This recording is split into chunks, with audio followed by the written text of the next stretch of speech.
burya isi ni ishuri, umwarimu akaba ubuzima.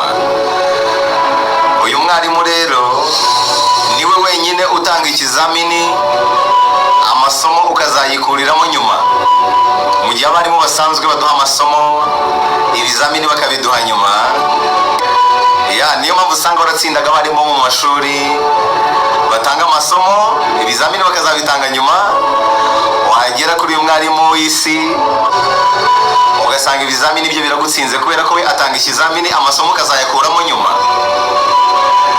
Mu byo twiga byose rero tujye twiga n'uyu mwarimu w'ubuzima, umwarimu w'ubuzima. N'ahandi rero wamusanga uretse mu bunararibonye bw'aba bagabo n'abagore mbagezaho mu ijambo ryahindura ubuzima. N'ahandi wakwigira umwarimu w'ubuzima uretse ahangaha. Uyu munsi mu ijambo ryahindura ubuzima reka ngaruke ku munyapolitike w'icyumweru. Iki cyumweru dufite Uhuru Kenyatta, wabaye perezida wa kane w'igihugu cya Kenya kuva ku itariki 9 Mata mwaka wa 2013. Ni umugabo wubatse ufite umugore witwa Margaret Kenyatta. Bashyingiranywe mu mwaka w'1991, bakaba bafitanye abana batatu barimo witwa Jaba Kenyatta, hari n'undi witwa Jomo Kenyatta, wa gatatu ni Najina Kenyatta. Uhuru Kenyatta yavutse tariki 26 Ukwakira mu mwaka w'1961. Ni umuhungu wa Jomo Kenyatta wabaye perezida wa mbere wa Kenya. Uyu muryango rero ufite inkomoko mu bo bita ababantu bo muri Kikuyu, nko ku butaka bw'igihugu cya Kenya, ari naho Uhuru Kenyatta yakuriye. Aza kwiga amashuri y'abanza mu murwa mukuru wa Nairobi, ayisumbuye ayiga mu ishuri rya St Mary's School, naryo riherereye muri uyu mujyi wa Nairobi. Yaje gukomereza muri kaminuza ya Amherst College, ni muri Leta Zunze Ubumwe za Amerika, aho yavuye agaruka muri Kenya gukomeza ubuzima busanzwe no kwita ku muryango we. Ibitangaje kuri uyu mugabo ni byinshi, harimo nko kuba yaravutse se umubyara amaze amezi 2 avuye muri gereza. Urumva se na nyina bamwibarutse mu bihe bigoye cyane, nibwo iki gihugu cyari kiri mu nkundura yo kurwanira ubwigenge, cyabonye mu mwaka w'1964. Ndetse Jomo Kenyatta ahita kibera perezida wa mbere kugeza mu mwaka w'1978. Uhuru umubyara Jomo Kenyatta bayoboye iyi nkundura yo guharanira ubwigenge bwa Kenya, bikaba byaraje kurangira ko iki gihugu kigobotoye ingoyi y'Abongereza bari barabakolonije. Akandi gashya nakajyanye n'izina rye risobanuye byinshi ku gihugu cya Kenya. Ubundi Uhuru Kenyatta yavutse se ari umwe mu bari bayoboye inkundura yo guharanira ko Kenya iva mu maboko y'abakoloni b'Abongereza. Yaje kubifungirwa, gusa nyuma aza gufungurwa mbere gato y'ivuka ry'umuhungu we. Afunguwe rero ntabwo byatinze ngo umuhungu we avuke, akaba yarahise amuha izina rya Uhuru. Iri zina rikaba ari ijambo ry'igiswahili risobanura ubwigenge, freedom. Iri zina Uhuru Jomo Kenyatta yari yise umuhungu we ahanini kubw'ubwigenge igihugu cya Kenya kiteguraga kubona. Kugeza ubu ngubu hari n'ibikorwa byinshi wenda byitiriwe iri zina, aho usanga harimo umuhanda witwa Uhuru, hari n'ivuriro ryitwa Uhuru. Ariko by'umwihariko Jomo Kenyatta yari haye umuhungu we ashaka gusobanura ubwigenge igihugu cye kiteguraga kubona.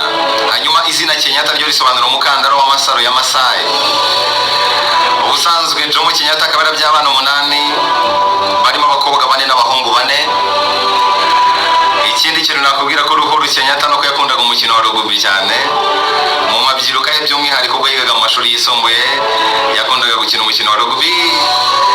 Akaba yari n'umwe mu bakinnyi ikipe y'ikigo itabashaga gukina atarimo. Yari umuhanga cyane muri uyu mukino. Mu bijyanye n'imyidagaduro bivugwa ko akunda cyane ibihangano bya Bob Marley. Hanyuma burya ntabwo yahise ajya muri politiki akirangiza kwiga, ahubwo yabanje gukora muri bank. Bivugwa ko nubwo Uhuru Kenyatta yavukiye mu muryango w'abanyepolitiki, ariko yatinze kwinjira mu bikorwa bya politiki cyane ko akirangiza kaminuza yabanje kujya mu bikorwa by'ubucuruzi. Nyuma aza kubivamo akora muri banki ya KCB, Kenya Commercial Bank, kugeza mu mwaka w'1989, ari nabwo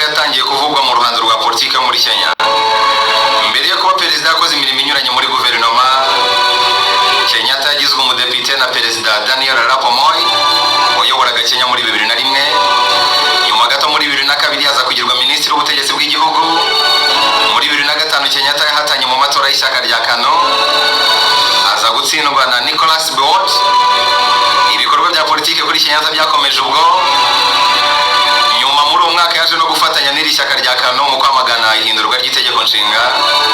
Hanyuma tariki ya 13 Nzeri 2007 Uhuru Kenyatta yiyamamarije bwa mbere kuba perezida wa Kenya ariko atsindwa na Kibaki.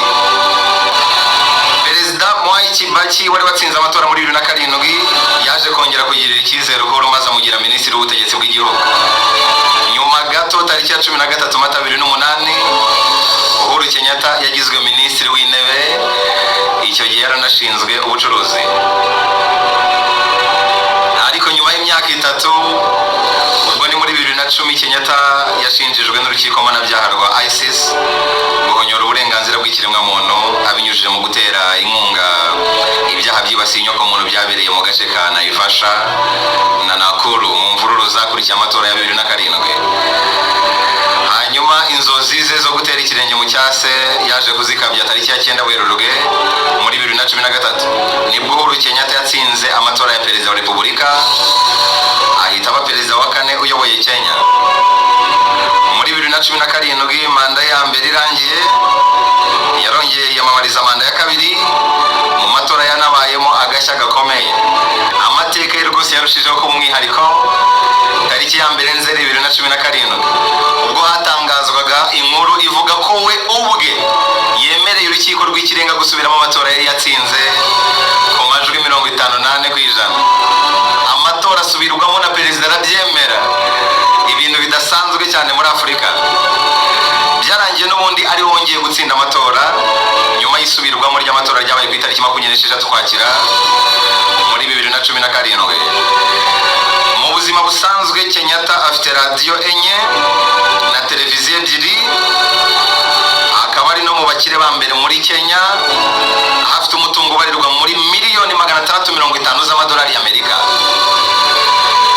Ahanini uyu mutungo ukaba ukomoka ku muryango we, umuryango avukamo wari ukize cyane.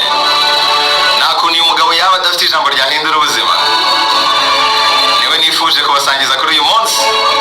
Gusa amenshi mu magambo yavuze yibanda cyane kuri politike ye ndetse akanagaruka cyane ku Banyakenya. Nagerageje rero gukuramo ay'ingenzi yadufasha nk'abakunzi b'inzu y'ibitabo. Kenyatta yavuze ijambo rikomeye ngo ntukite cyane ku byo wamaze gukora,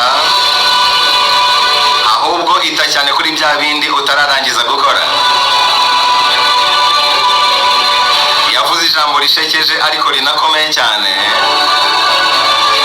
Yaravuze ngo nujyana impyisi ku isoko uzashagarwa n'abantu benshi kurusha uriya wazanye ihene, ariko nyuma y'ibyo byose abantu bazagura ihene, ntabwo bazagura impyisi.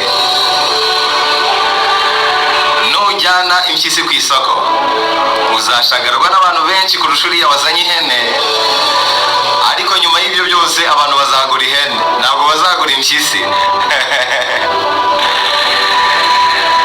Yavuze irindi jambo rikomeye nifuza ko twagira ijambo ry'umunsi, nubwo havuzwe ko iri jambo atari irye ahubwo yarishimangiye. Ni ibyambuza kuribagezaho kuko ririmo isomo rikomeye cyane. Uhuru yashimangira ijambo agira ati, niba ukunda abana bawe shaka uko ukora business yawe aho gushaka akazi, kubera ko nupfa abana bawe ntabwo bazazungura akazi kawe, ntibazaragwa akazi kawe, ahubwo birashoboka ko baragwa business yawe. Nuramuka upfiriye mu kazi, bosi wawe azagusimbuza undi mukozi mbere y'uko ushyingurwa. Niba umuryango wawe ucumbikiwe mu macumbi y'akazi kawe, bazahita babirukanamo mbere y'ibindi byose. Rero nusoza akazi kawe ntugatahe ngo wicare urebe televiziyo, ahubwo taha utekereze uburyo watangira business yawe. Uhuru Kenyatta yaravuze ngo niba buri gihe ukora ibirenze ibyo usabwa, nta kintu na kimwe wifuza utazageraho mu buzima. Yaravuze ngo nibwira ko kuba twaraje mu isi ya digitale, mu isi y'ikoranabuhanga rihambaye, mu isi y'imbuga nkoranyambaga, ni ukugira ngo tworoshye ubuzima dukuraho ibikoresho n'imitekerereze yakoreshwaga n'abakurambere bacu.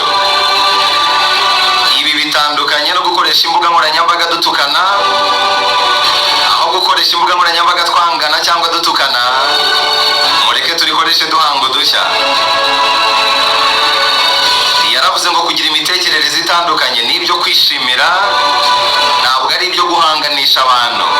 Kuba tutabyumva kimwe ntabwo bivuze guhangana, ahubwo bivuze guhuza ibitekerezo tutumva kimwe bikabyara ikintu gikomeye.